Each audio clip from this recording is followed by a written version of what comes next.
नेव्हीमध्ये आणि एअरफोर्समध्ये इझिली जाते विद्यार्थी. तर आमचं म्हणणं असतं कुठे नाही कुठे झालं तर नेव्ही एसएसआर मध्ये आणि एअरफोर्समध्ये झालं तर बरं आहे. फक्त इथं मुलांना स्ट्रगल काय आहे, फिजिकल करावं. तर आता जर फिजिकलला आपण पळ पळ पळ म्हणतो पण विद्यार्थी पळतच नाही, त्याच्यात दोष कोणाचा आहे? विद्यार्थ्याचा आहे. मग जर खरंच विद्यार्थी तुम्ही पण इथे पैसे भरताय, प्रत्येकाला एकच लेकर आहेत म्हणा, आपण सगळ्या गोष्टी प्रोव्हाइड करतो, पण त्या विद्यार्थ्याला पण जाणीव करून द्या की बाबा हे 2 वर्ष हे 1 वर्ष तुझ्याकडे दिलेलं आहे, तर तू जर ह्या 1 वर्षात काहीतरी करणार असेल तर मी पुढे जाऊन शिकतो, अदरवाईज माझी समाप्ती संपली. असं जर बोललात आणि त्या विद्यार्थ्याला थोडंसं लागलं आणि त्याला पण फिजिकल करायला लागलं, रिटर्नची चांगली तयारी करायला लागली, तर 99% तरी तो कुठेतरी जॉईनिंग होतो. 1% मी नशिबावर टाकलेला आहे. माझं एवढं म्हणणं आहे, तुम्ही तुमच्या मुलांना सांगा फक्त ज्याचा हाईटचा प्रॉब्लेम आहे त्याचं मी काही करू शकत नाही. तो आता ते हाईट कमी जास्त करता येत नाही, 1 सेंटीमीटर तेवढं कुठेतरी कमी जास्त होईल, पण बाकीचं जे आहे तरी पण एअरफोर्सला फक्त 152 सेंटीमीटर हाईट आहे. बाकी सगळे मुलामध्ये म्हटलं तर सगळे मुलं हाईट वेट मध्ये किंवा तो अभ्यासामध्ये हुशार आहे, फक्त त्यांच्या करण्यावरती राहिलेला.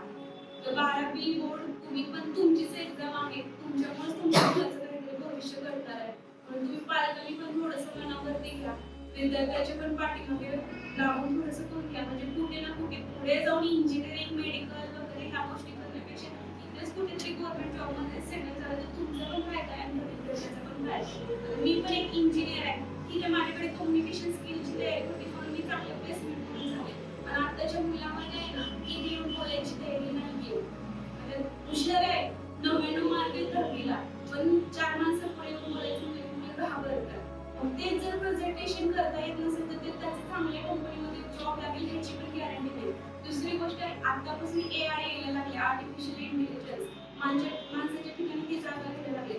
इंजिनिअरिंग करून पण काही फायदा नाहीये आणि आपल्या मुलांचा बायोलॉजी विषय नाहीये आता सध्याच्या मुलाचा. आता येणाऱ्या दिवसापासून आम्ही करणार आहोत बायोलॉजी, पण आता ह्या मुलांचा बायोलॉजी विषय नाही. असं पण नाही कुठे मेडिकलमध्ये जाईल कामाला, तर हा चांगला चान्स आहे. पुढे जाऊन पैसे घालण्यापेक्षा पण वर्ष घालण्यापेक्षा पण इथंच एवढं एक वर्ष चांगलं कष्ट केलं तर कुठे ना कुठे चांगली जॉईनिंग होईल. 12वी बोर्ड पण आहे, प्लस 12वी बोर्डाची फेब्रुवारीची एक्झाम झाल्यानंतर एप्रिल मे मध्ये सीईटीची एक्झाम आहे, त्याच्यानंतर मे पासून पूर्ण कॉम्पिटेटिव्ह एक्झाम होते आणि नेव्हीची जी एक्झाम आहे ती वयाच्या 21 वर्षापर्यंत घेता येते. तर पहिल्या 2 अटेम्प्टमध्ये झालेलं चांगलं आहे, त्यात डिसिप्लिन पण मध्ये वागत नाहीये. आणि दुसरी गोष्ट ऍटलीस्ट क्वालिफाईड व्हायला पाहिजे. क्वालिफाईड म्हणजे तर 20 मार्काचा पेपर असेल तर 11 तरी मार्क पडायला पाहिजे, पण 11 पण पडत नाही, 1 मार्क 2 मार्क 3 मार्क, मग काय करायचं? उद्या जर एकदम कडक पेपर झाला आणि नापास झाला तर तुम्ही पालक लोक आम्हालाच येऊन विचारा तुमच्याच ताब्यात होता मुलगा कसा नापास झाला. जर तुमच्या पालकांनी म्हटलं की बाबा मी दर महिन्याला येईल, मी घ्या करून, जर कुठे कमी पडत असेल तर सांगा. आणि काही काही मुलं असे आहेत, बघितलं सुरुवातीला वाटलं आम्हाला चांगलं आहे, पण त्यांचा बुद्ध्यांकच नाही आहे, तर आपण पण काय करतो? मग त्याच्यापेक्षा त्यांच्या आई वडिलांना सांगून टाकलेलं बरं आहे, तुमच्या मुलांचा बुद्ध्यांकच नाही आहे तर तुम्ही त्याला दुसरीकडे घातलेलं बरं पडतं. बाकी काही तुम्हाला अजून काही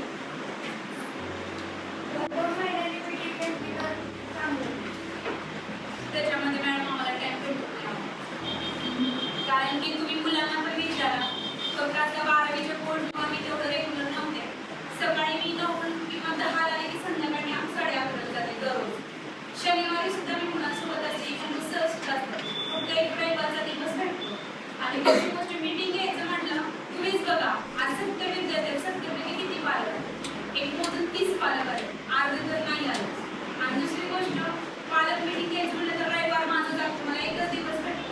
दुसरी गोष्ट, जर दुसरं रविवार सुद्धा कुठल्या डेमध्ये घ्यायचं म्हणजे त्या दिवशी विद्यार्थ्याचं सांगेल मी माझं लेक्चर फक्त दिवसातून एकच तास म्हणजे 1.5 तासच असते लेक्चर. तर मी सकाळी सोमवार ते शुक्रवारपर्यंत सकाळी 10 वाजल्यापासून 5 वाजेपर्यंत ऑफिसलाच असते, संध्याकाळी 11 वाजेपर्यंत. तुम्ही संध्याकाळी 7 ते 11 मध्ये कधी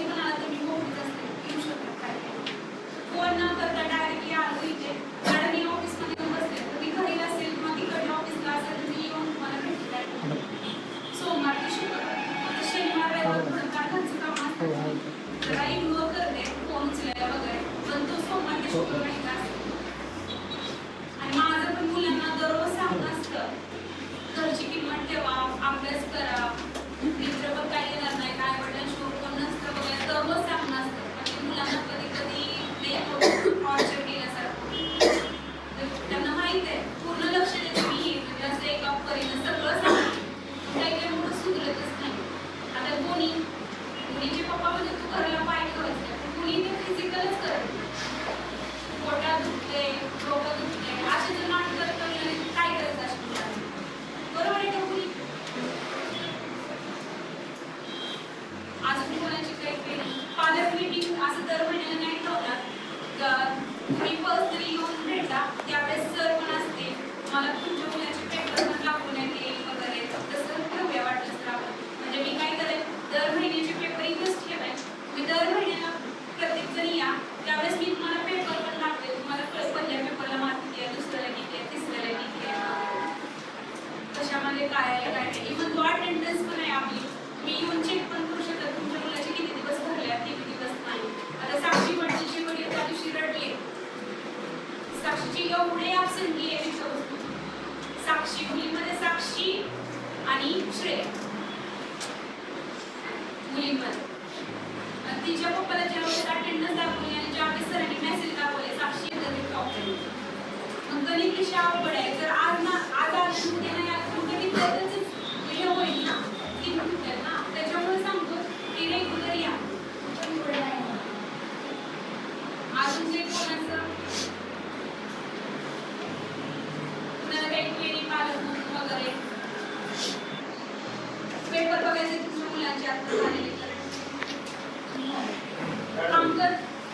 ज्या आपण इश्यू काढवायचे अमुक फिजिक्समध्ये किंवा अमुक मॅथ्समध्ये किंवा असं काही इश्यू काढलेलं तुम्ही किंवा ती एवढी लास्ट 10 किती मॅथ्समध्ये तुम्ही आहे तो लास्ट 10 त्याच्यामध्ये तुमच्या मुलाचं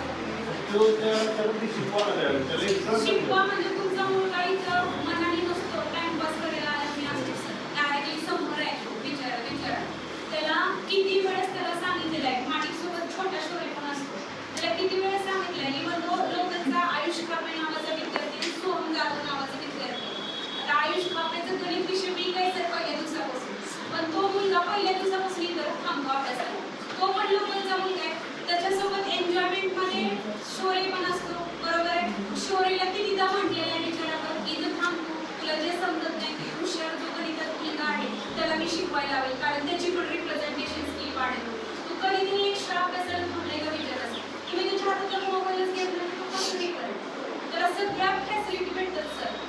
तुम्ही त्याच्या ग्रुपमध्ये जर बघितलं सिद्धांत कांबळे आणि शौर्य काय म्हणतात शौर्य, त्याचाच दोघांचा अभ्यास कमी आणि मुलींचं 60 मिनिटामध्ये 1600 मीटर व्हायला पाहिजे.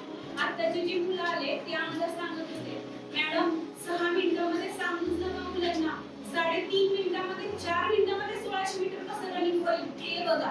कारण की काय झालंय, आपल्यापेक्षा राजस्थानकडली मुलं तगडे चांगले आणि तिकडले मुलं जास्त भरती व्हायला लागले, हरियाणा राजस्थानकडले, कारण त्यांना जास्त ट्रेनिंग आहे. आणि काय करायला लागले म्हटले 100 ते 150 विद्यार्थी एकदाच पळवतात म्हटले, आणि जे 3.5 मिनिटामध्ये येतात त्यांना लगेच त्या 15-20 मुलांना सिलेक्ट करतात आणि बाकीचे 6 मिनिटाच्या अगोदर येऊन होते. मग त्यांनी आम्हाला सांगितलं, सर मॅडम आतापासूनच तुम्ही काय करा, 1600 मीटरचं रनिंग आहे ना आतापासून, जसं मुलांचं 3 मिनिटामध्ये 3.5 मिनिटामध्ये येईल ते बघा, कारण कॉम्पिटिशन वाढतं. आणि त्याच मुलांनी आम्हाला येऊन सांगितलं, सर मॅडम बायोलॉजी विषय ठेवला तर बरा होईल का, तर यांना तिथं डायरेक्टली बायोलॉजी विषय आणि चांगली मार्क असेल तर यांना मिलिटरी नर्सिंग सर्व्हिस मेडिकलच्या जे काही फील्ड येतं तिथे डायरेक्टली परमनंट करून ठेवायला लागतं. इथं कसं आता की मुलं BSS मध्ये गेलेले आहेत, त्यांना एक 3 वर्षानंतर एक्झाम द्यावी लागते. मला तेवढं डिटेलमध्ये सांगता येणार नाही, प्रशासन सांगते तुम्हाला TW का PW ची कुठली एक्झाम द्यावी लागते.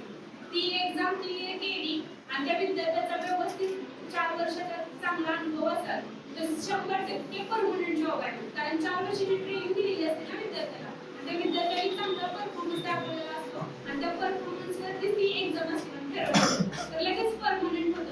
तर असं कसं की कष्ट करावं लागतं. जर फिजिक्स विषय असेल आणि त्याच ठिकाणी जर बायोलॉजी विषय असेल तर डायरेक्टली मेडिकलची 100% फिक्स कंपनीमध्ये फिक्स जॉब आहे. म्हणून वर्षापासून आम्ही बायोलॉजी विषय सुरू करतो. ते मुलं म्हणजे जे ट्रेनिंग मध्ये मुलं आहेत ते सांगत होते आम्हाला. आणि आता सध्या आपण पंचकर्म खाऊ घालून विद्यार्थ्याला तयारी करतो. सांगत होते महाराष्ट्रामधले 400 विद्यार्थी सिलेक्ट झाले होते म्हटले मॅडम. ते 400 पैकी 200 तरी पळून आले म्हटले. का विचारलं तर चिलकाई ते ट्रेनिंग असते, भात असतं म्हणले, भात वरण जास्त असतं, नॉनव्हेज असतं म्हणले, चपाती हा प्रकार नाही. आठवड्यातून एकदा फुलका दिला जातो, नाहीतर ब्रेडच असतो. खाण्यामुळे मुलं सोडून आले. मग तुम्ही पण मुलांना सगळ्या गोष्टी खायला शिकवाय की बाबा हेच पाहिजे असं नका.